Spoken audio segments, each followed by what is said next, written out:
Hello guys, आपका स्वागत है हमारे जेके स्टडी स्टफ में। आज की वीडियो में बात करने आ रहे हैं ड्यू कॉलेज के ऐसे स्टूडेंट्स जो सोल रेगुलर या फिर एनसीएफ से बिलोंग करते हैं और साथ ही साथ वो अभी 6th सेमेस्टर में है और उनके पास जो कोर्स है वो है बीए पॉलिटिकल साइंस ऑनर्स और इसके अंदर एक बुक जिसको आप सब्जेक्ट भी कह सकते हो, वो अपनी इंडियन पॉलिटिकल थॉट सेकेंड।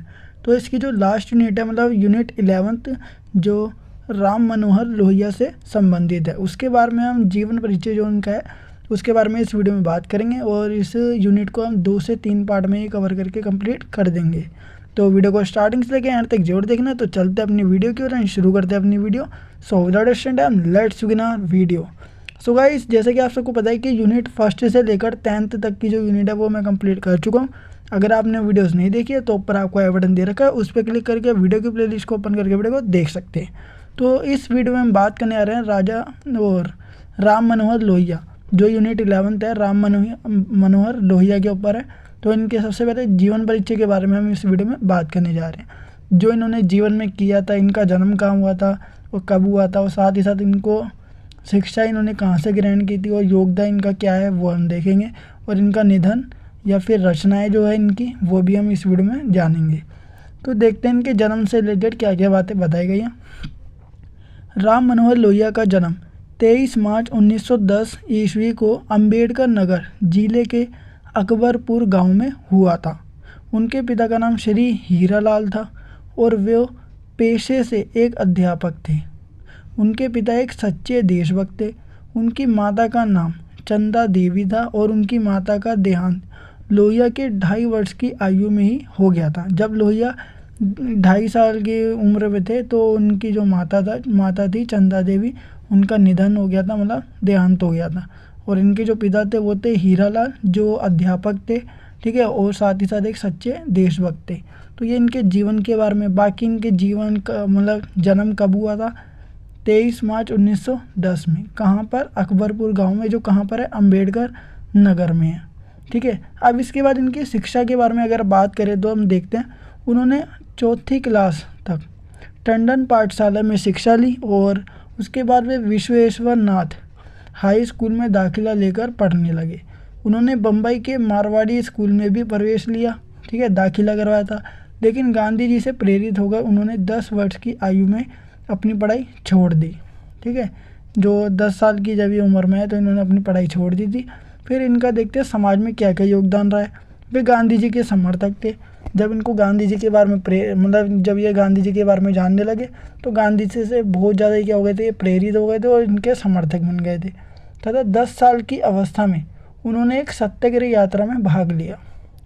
सत्य की राह पर चलने वाली जो होती है उसको हम बोलते हैं सत्याग्रह, ठीक है। और इसकी यात्रा में भाग लिया था। गांधी जी भी सत्याग्रह आंदोलन कई प्रकार के चलाए उन्होंने, ठीक है।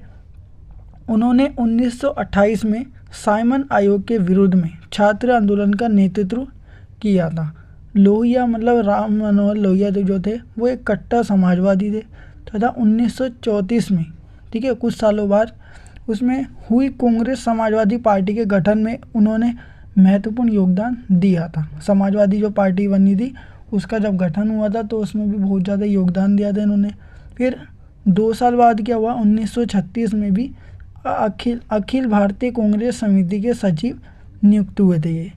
फिर उसके कुछ साल बाद 1942 के अंदर क्या हुआ था, भारत छोड़ो आंदोलन के समय, जब भारत छोड़ो आंदोलन चल रहा था तो उसके समय गुप्त क्रांतिकारी गतिविधियों के प्रमुख नेता राम मनोहर लोहिया बने थे।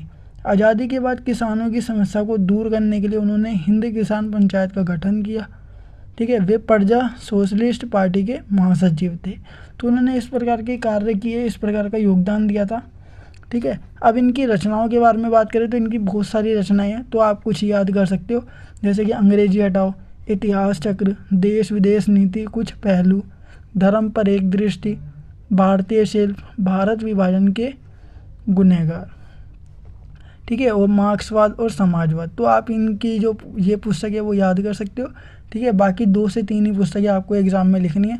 अब इसके बाद देखते हैं इनका निधन कब हुआ था। तो देखो, निधन इनका था, राम मनोहर लोहिया का निधन 12 अक्टूबर 1947 को, ठीक है, 12 अक्टूबर 1947 को, जब भारत क्या हो चुका था, मतलब भारत का विभाजन हो चुका था और 2 भागों में बढ़ चुका था और भारत आज़ाद हो गया था।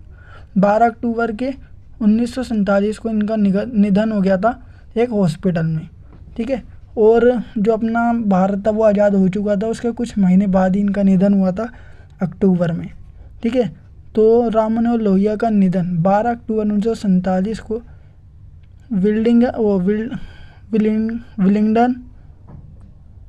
विलिंगडन अस्पताल दिल्ली में उनका निधन हो गया। आज उस अस्पताल को लोहिया अस्पताल के नाम से भी जाना जाता है, ठीक है। जहाँ पे इनका निधन हुआ था उस हॉस्पिटल को आज लोहिया हॉस्पिटल के नाम से भी जाना जाता है। तो ये राम मनोहर लोहिया मतलब यूनिट 11 के अंतर्गत जो राम मनोहर लोहिया का जो जीवन परिचय है उसके बारे में हमने इस वीडियो में बात करी। बाकी इसके बाद हम उनके अगले जो पार्ट में हम जानेंगे इनकी और डिटेल।